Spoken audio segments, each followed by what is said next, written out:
Salve! No vídeo de hoje, vamos listar todos os espíritos que aparecem no mangá de Dandadan até o capítulo 169. Esse vídeo vai e não vai ter spoilers. Basicamente, eu vou listar a ordem dos que eu menos gostei aos que eu mais gostei e contar um pouco sobre esses personagens. Eu não vou falar quando, como, onde e nenhum outro spoiler sobre a história em si. Vamos apenas falar dos personagens, e se eu não te convencer, tem uma resenha minha sobre o anime e o mangá aqui no canal. Agora, bora abrir a lista com Musician Tuplas. Esses músicos Funko Pop são de longe os mais broxantes entre os espíritos que apareceram até agora.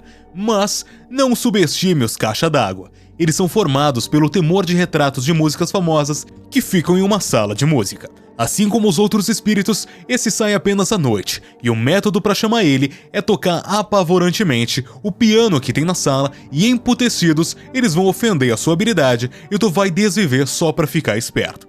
Como cada espírito vem de um quadro de músico famoso, dá pra ver que rola uma satirazinha e a habilidade deles funciona tanto individual quanto em conjunto, já que seria tipo uma orquestra tocando, então as habilidades individuais só se somariam. Fairy Tail Card. Esse bicho não muito bonito aos olhos e que basicamente são várias cartas, apesar de ser poderoso, é ao mesmo tempo meio irritante. Ele literalmente é 4 cartas seguradas por tentáculos, que foi selado em algum momento desconhecido do tempo. Cada uma das cartas tem uma aparência diferente, sendo rosto, boca, olhos e ouvidos. As cartas têm poderes individuais, que consistem em apegar ou afetar diretamente uma das partes que elas representam. Além disso, pode manipular o corpo de outra pessoa e, de quebra, elas têm uma regeneração absurda. Spirit Crab. Já aviso que daqui pra frente começa a historinha Bad Vibes. Cada espírito tem uma história por trás da sua origem, começando a partir do contexto em que ele morreu. Mas essa é um pouco diferente, porque o que ele representa tem um significado por si só. Como ele já vai aparecer no anime, eu vou spoiler um pouquinho da história. Para quem já começou a acompanhar a obra, logo no começo é apresentado o túnel na cidade Shono. E antes que venham falar que é inspirado em Mob, a realidade é que ambas as obras se inspiraram na lenda desse túnel na vida real. Na obra, o espírito fica preso a esse túnel e se torna um espírito enlaçado, sendo o mais forte daquele lugar. Como o nome já diz, ele tem a forma de um caranguejo gigante, mas em sua concha ficam os rostos das meninas que foram assassinadas anteriormente dentro do túnel.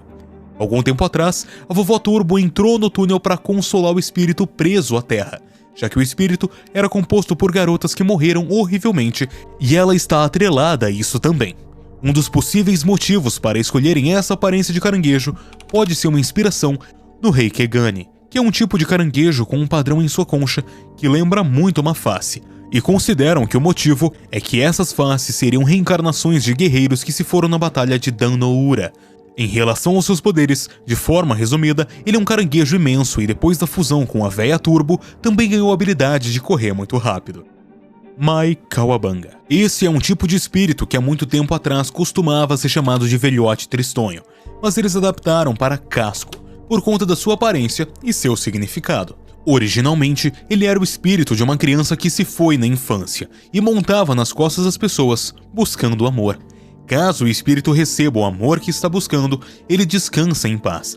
Mas se o oposto acontece, essa aversão só vai aumentar até que a pessoa em que ele se agarrou seja literalmente esmagada pelo peso em suas costas. Provavelmente, isso foi baseado em um espírito japonês conhecido como Obarion, uma criatura que pulava nas costas de uma pessoa e ficava cada vez mais pesada. Mas se você levar ela com sucesso para o seu destino, ela concedia riquezas à sua vítima. Dentro da obra, foi utilizado de uma forma um pouco diferente, mas as bases são muito parecidas. O poder desse espírito em específico, eu vou segurar porque seria um spoilerzão, então a gente fica por aqui. Reiko Kashima. Ela é um espírito que antigamente residia em uma área em ruínas na cidade de Kamikoshi. Não tem muita informação sobre o passado dela, mas em seus últimos momentos, ela foi vítima de um bombardeio aéreo que deixou a área em que ela reside atualmente em ruínas. Fora isso, temos a informação de que ela tinha um ente querido. Esse espírito é extremamente vaidoso e, apesar da aparência, uma das suas principais habilidades é controlar espelhos. Ela pode teleportar o corpo, partes dele, você, eles, nós, tudo e ainda por cima interagir com o espelho que aprisionou os inimigos. Não bastando ela ser considerada a mais forte entre os espíritos, a personalidade dela é algo muito problemático de se lidar, porque se você ofender a aparência dela ou impedir que ela veja seu próprio reflexo, pode assinar o seu testamento. Há uma forma de se livrar dela, mas isso é apenas temporário, e quando ela voltar, é bom seu testamento estar pronto. A Reiko parece ser uma combinação de algumas lendas de yokai urbanas, como a Kuchisaki Anna, que faz a vítima comentar sobre sua beleza e dependendo da resposta, você já sabe. A outra é a Blood Mary, um espírito que aparece no espelho quando seu nome é repetido algumas vezes. Quando o anime chegar nessa parte, apenas hype existirá, pode anotar aí. Evil Eye. O mal-olhado, ou Evil Eye mesmo, era um garoto que foi escolhido como sacrifício para evitar que sua vila fosse destruída pela erupção de um vulcão que tinha ali perto. Enquanto ele ficava aprisionado sem qualquer coisa para comer ou fazer, ele espiava as crianças brincando alegremente do lado de fora e antes de morrer, ele desejava brincar junto com elas. À medida que mais sacrifícios eram feitos ao longo dos anos, o ódio do mal-olhado por quem fazia esses sacrifícios começou a se expandir para a humanidade, e ele jurou mandar geral de F.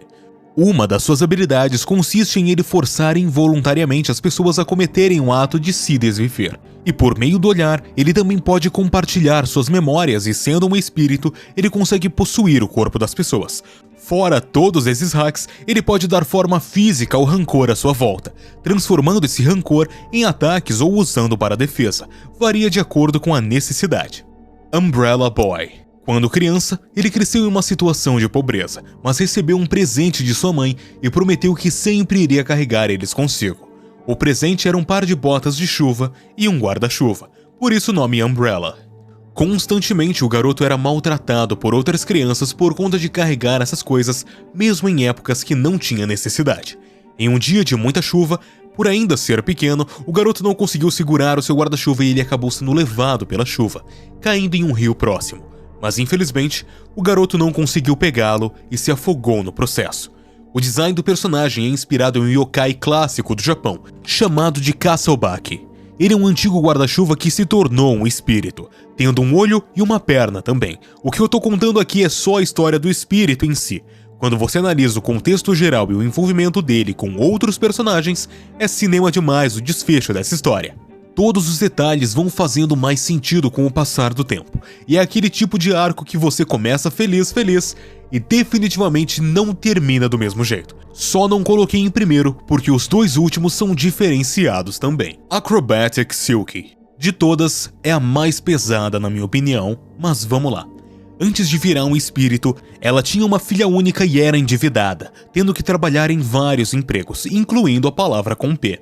Depois de um tempo, ela decidiu presentear a filha com um vestido, mas os homens que ela estava devendo foram cobrar o dinheiro e não terminou nada bem. Eles espancaram ela e sequestraram sua filha. Mas depois de procurar e não a encontrar de forma alguma, a mulher que sempre dançava com sua filha perdeu as esperanças e, dançando, saltou de um prédio. Depois de se tornar um espírito, ela perdeu as suas memórias e ficou vagando por aí, sentindo que tinha perdido algo importante. Até que uma garotinha consegue ver ela e confunde com sua mãe. O espírito começa a acreditar que era isso que ela tinha perdido, e persegue a menina pelo resto de sua vida. O design da personagem também é inspirado em uma lenda japonesa de mesmo nome, mas também pode ser conhecida como Akusara. Mesmo tendo uma estatura considerável, ela é extremamente ágil e um dos seus poderes é a manipulação de seu cabelo, tanto para ataque quanto defesa. Turbo Granny. E com o nosso top 1, depois de tanta coisa maluca e interessante, temos o primeiro espírito a aparecer. A Vovó Turbo pode ser maluca? Pode. Mas depois de um tempo, você nota o carisma de milhões que ela tem. Durante a sua estadia como espírito, a Vovó Turbo ganhou o título de Vovó dos 100 km de tão rápido que ela corria. Ela andava por todo o Japão aterrorizando as pessoas, e enquanto fazia isso, a vovó confortava os espíritos de garotas que tiveram fins horríveis, e eventualmente se fundiam com o espírito caranguejo que eu comentei anteriormente. Caso alguém invada seu território, ela ameaça roubar os órgãos reprodutores e, se não tomar cuidado, ela rouba mesmo. Assim como a maioria dos que já apareceram na lista, ela também é uma lenda do Japão que apareceu em vários locais pelo país, realizando maluquices e ficou famosa por se mover mais rápido do que um carro e sua aparência ser frequentemente relacionada à de uma senhora. Mas claro que existem várias variações dessa lenda. A vovó, além de carismática, é muito orgulhosa, sempre dizendo que é um dos espíritos mais fortes e que o resto é bucha perto dela. Além de assumir outras formas medonhas, ela pode possuir o corpo das pessoas que ela roubou o Bilal, se fundir com outros espíritos, manipular o espaço dentro de seu território e, claro, correr os 100 km. Dito isso, Dandadan é o tipo de obra que sabe utilizar bem os extremos em ser algo bem cômico e algo mais sério. Apesar de ser uma história com muita maluquice, o autor usa como base diversas lendas para criar seus personagens com uma adaptação muito interessante. Não fica forçado ou desconexo algo mais pesado no meio do humor exagerado que a obra tem. Muitas histórias vêm em capítulos específicos que não causam incômodo por interromper a continuidade do arco. Pelo contrário, essas histórias trazem profundidade aos personagens e enriquecem o universo do mangá. Se você ainda não começou a ler ou assistir, recomendo fortemente dar uma chance. Você vai se surpreender com o quanto uma história que mistura aliens, espíritos e humor pode ser cativante e inesperavelmente profunda. Eu quero trazer mais vídeos sobre ela aqui no canal, por enquanto só tem esse e a review da obra, então comenta aí se você ficou interessado e quer ver mais sobre essa obra. Valeu e fui!